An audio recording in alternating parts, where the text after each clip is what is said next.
Okay, so here's what I really want to get to.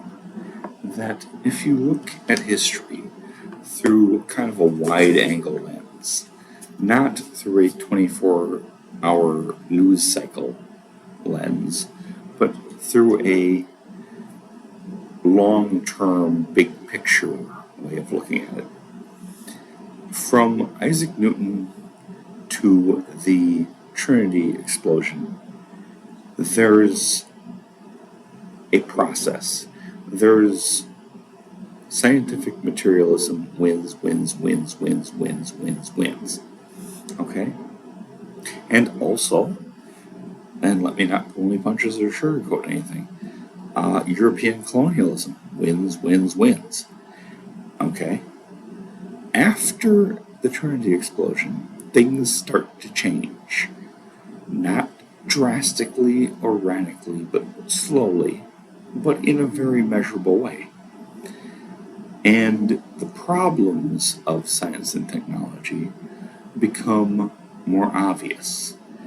And starting with pollution, the worst kind of pollution, nuclear fallout, and the dangers of radiation. There are a lot of horrible stories about what happened before people knew radiation was dangerous.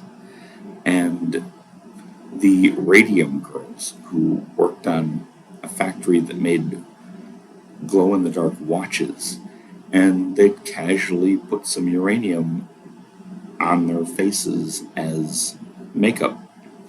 And most of them died a horrible death. It was very bad.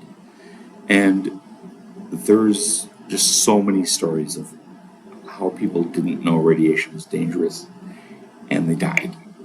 And nuclear fallout becomes a big issue.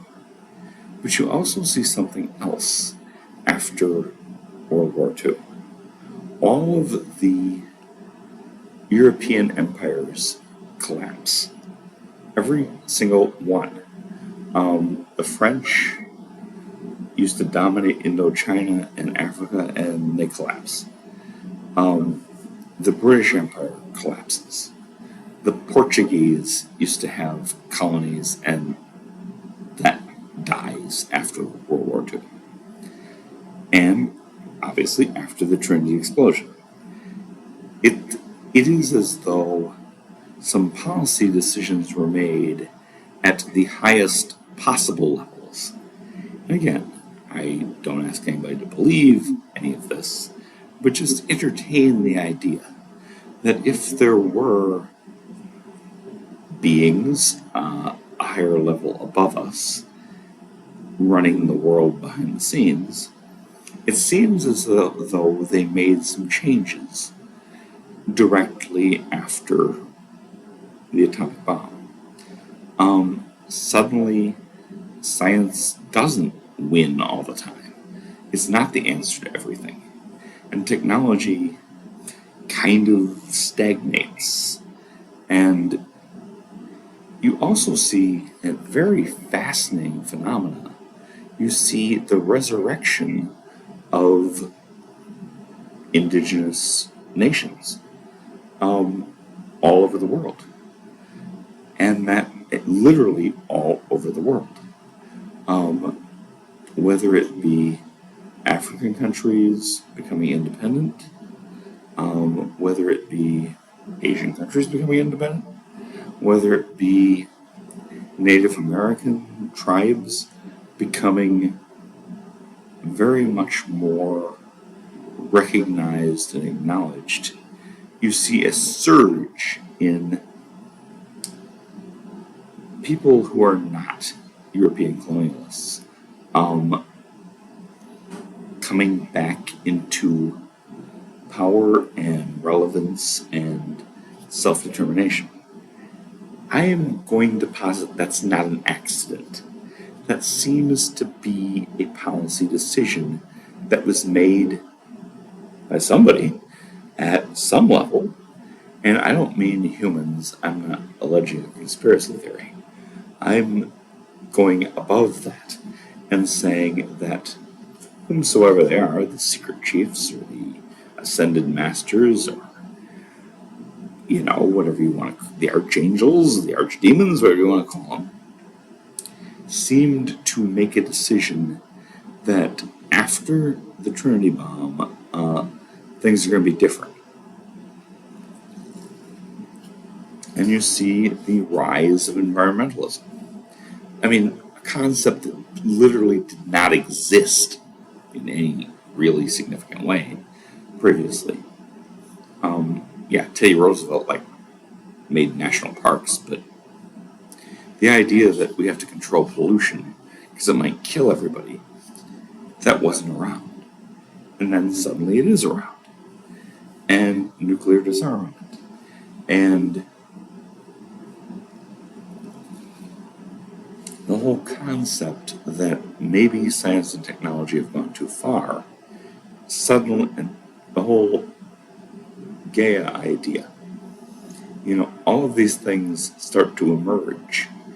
And that's a very different program than where the world was headed pre-Trinity. Okay? And yes, I'm kind of hanging on that because I think there's some truth to that. That when we split the atom, like I was a co-defendant, but we may have gone too far. And whoever restrains us may have decided, okay, it's time for the other side to be more important and relevant. And along with all of this, you start to see the rise of the phenomena. You start to see the UFO contactees.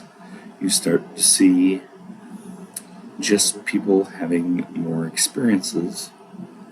And one might say the veil starts to thin. Now, obviously there's, in one sense, a continuity. That people have always seen strange things in the sky. People have always interacted with non-human entities. Spiritualism was a whole huge thing before this time. But I feel there's a real definite change in how things go after the atomic bomb goes off. And you start to see a rise of pre-monotheistic spirituality. You start to see a rise of more earth-centered activities like crop circles. You start to see things that didn't exist before appearing more frequently. Yes, you can go back and research Bigfoot, as far back as you want to go. But there's a surge after World War II. And it's like the veil has thinned. And it seems, this is just my speculation, just my theory, that whomsoever is in charge, I'll just call them the Adjustment Bureau, giving full credit to Philip K. Dick, that they seem to have made a decision that from roughly the time of Isaac Newton to roughly the time of the Trinity bomb, that we're going to shelter rationalist, materialist, scientific paradigm so that they can develop high technology.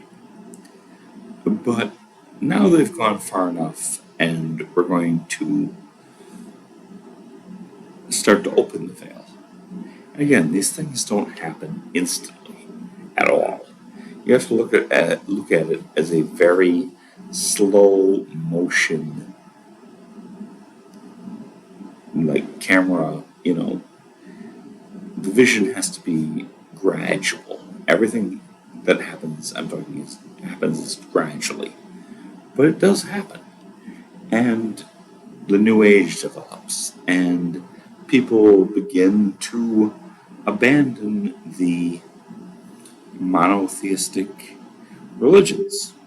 Now, not all at once, obviously, but gradually. And this is quite widespread. The spiritual but not religious mentality is very popular these days, and the mainstream churches are almost disappearing. So let that be your guide. The Church of England, is, to be blunt, dying out. Um, those were institutions that were highly important during the time period between Isaac Newton and Trinity. And, to me, ask yourself why that is. Why particularly are suddenly people becoming pagan again? When their family hasn't been pagan for 1,500 years, but suddenly they're pagan. And that's not in any disrespect to the many pagans that I know and who are my friends. But it's a thing nowadays. And that wasn't a thing in 1940, okay? And there is a change taking place in the world. I think to some degree we can all feel it. And Barbara Fisher of 6 Degrees of John Keel has commented on this, that somewhere around 2015 or thereabouts, things started to change, and it seemed like the veil started to thin. And I will predict that the veil continues to thin, and the veil may be removed completely. And that, to me, is something that involves whatever's going on with UFO disclosure. And yes, maybe I'm just being a sucker, biting on the latest trend with this guy that, is talking about crashed UFOs and alien bodies. Maybe. Or maybe, which I'm not endorsing, I'm just saying I keep an open mind. But maybe we're being revealed something. And that is kind of where I'm going to let this go. But I think times have changed.